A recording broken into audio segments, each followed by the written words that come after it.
राधे राधे, जय श्री कृष्ण। दोस्तों, आप सभी का स्वागत है हमारे यूट्यूब चैनल भजनमाला में। आज की वीडियो में हम देवशयनी एकादशी के बारे में बात करेंगे। देवशयनी एकादशी से विष्णु भगवान जी निद्रा में चले जाते हैं। तो चलिए आइए आज हम इसी के बारे में बात करते हैं। हिंदू धर्म में देवशयनी एकादशी का व्रत बहुत ही पुण्यकारी माना जाता है। यह आषाढ़ माह के शुक्ल पक्ष की एकादशी को रखा जाता है। धार्मिक मान्यता है कि एकादशी तिथि पर जगत के पालनहार भगवान विष्णु और माँ लक्ष्मी की विशेष पूजा करने से जातक को शुभ फल की प्राप्ति होती है और साथ ही सभी इच्छाएं पूरी होती है। इस साल 17 जुलाई 2024 बुधवार के दिन देवशयनी एकादशी का व्रत रखा जाएगा। ऐसी मान्यता है कि इस तिथि पर उपवास रखने से सभी पापों का नाश हो जाता है। इसके साथ ही घर में देवी लक्ष्मी का भी आगमन होता है। जुलाई के महीने में योगिनी एकादशी, देवशयनी एकादशी और कामिनी एकादशी पड़ेगी। इस महीने 3 एकादशी रहेगी। मंगलवार 2 जुलाई को योगिनी एकादशी थी और 17 जुलाई को देवशयनी एकादशी होगी और 31 जुलाई को कामिका एकादशी होगी। देवशयनी एकादशी तिथि का शुभ मुहूर्त कुछ इस प्रकार से रहेगा। दोस्तों, एकादशी तिथि का आरंभ 16 जुलाई की रात को 8:32 से हो जाएगा और 17 जुलाई को रात 9:02 तक एकादशी तिथि रहेगी। तो इसलिए उदय तिथि को ध्यान में रखते हुए एकादशी का व्रत 17 जुलाई को रखा जाएगा। देवशयनी एकादशी के दिन पूजा का शुभ मुहूर्त 5:35 से शुरू होगा और इसके बाद आप 11 बजे तक आप भगवान विष्णु और माता लक्ष्मी की पूजा आराधना कर सकते हैं। देवशयनी एकादशी की पूजा विधि कुछ इस प्रकार से है।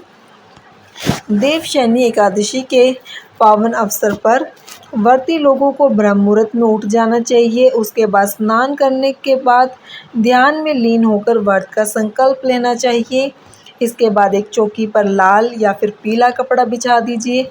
उस पर भगवान विष्णु की प्रतिमा स्थापित कीजिए और चारों तरफ से गंगा जल का छिड़काव कीजिए। इसके बाद भगवान विष्णु को षोडशोपचार पूजा विधि से पूजना चाहिए।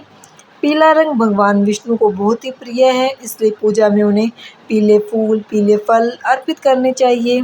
धूप, दीप, आरती उतारने के बाद भगवान विष्णु को सहस्त्रनाम पाठ करना चाहिए।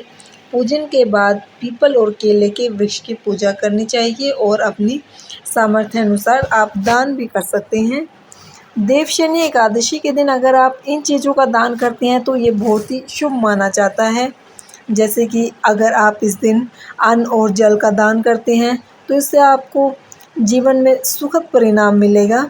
देवशयनी एकादशी के दिन अगर आप ज़रूरतमंद लोगों को उनकी ज़रूरत का सामान और धन का दान करते हैं तो आपके जीवन में सुखद बदलाव देखने को मिलेगा।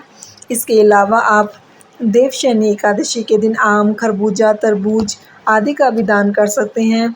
भगवान विष्णु को पीला रंग बहुत ही प्रिय है, इसलिए आप पीले रंग के वस्त्र, केला ऐसी चीज़ें भी दान कर सकते हैं। और अगर संभव है तो इस दिन आप किसी ब्राह्मण को बुलाकर उन्हें भोजन भी करवा सकते हैं। ऐसा करने से भगवान विष्णु के साथ आपको पितरों का भी आशीर्वाद मिलेगा। दोस्तों, देवशयनी एकादशी का धार्मिक महत्व बहुत ही ज़्यादा है। देवशयनी एकादशी पर व्रत रखकर भगवान विष्णु की पूजा अर्चना करने से सुख समृद्धि की प्राप्ति होती है, साथ ही सभी मनोकामनाओं की पूर्ति होती है। वहीं साथ में अगर आप इस व्रत को रखने से अंत समय में आपको मोक्ष की भी प्राप्ति होती है। इसके साथ ही आरोग्य और धन धान्य की भी प्राप्ति होती है। तो दोस्तों, ये थी हमारी आज की वीडियो। आपको हमारी आज की वीडियो कैसी लगी प्लीज़ कमेंट में बताइएगा और भी ऐसी वीडियोज़ के लिए हमारे चैनल को सब्सक्राइब करना ना भूलें। धन्यवाद।